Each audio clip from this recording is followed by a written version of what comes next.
بسم الله الرحمن الرحيم، وأصلي وأسلم على سيدنا محمد وعلى آله وصحبه وسلم. اليوم سوف نتحدث عن كيفية الاستعلام عن جاهزية الجواز الإلكتروني. فلنذهب إلى هذا الموقع www.sudanembassy.org.sa. سوف أضع عليكم هذا الرابط تحت أسفل الشرح.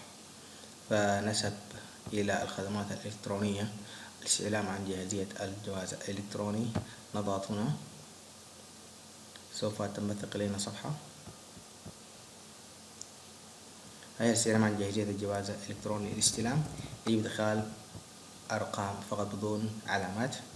يجب إحضار الجواز القديم والرقم الوطني لاستلام الجواز الإلكتروني الجديد. يجب إحضار الجواز القديم والرقم الوطني لاستلام الجواز الجديد.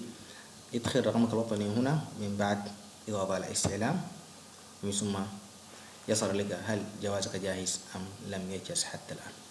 ولكم مني خالص الشكر والتقدير والاحترام، وأشكركم على حسن المشاهدة والاستماع، وشكرا لكم جزيلا.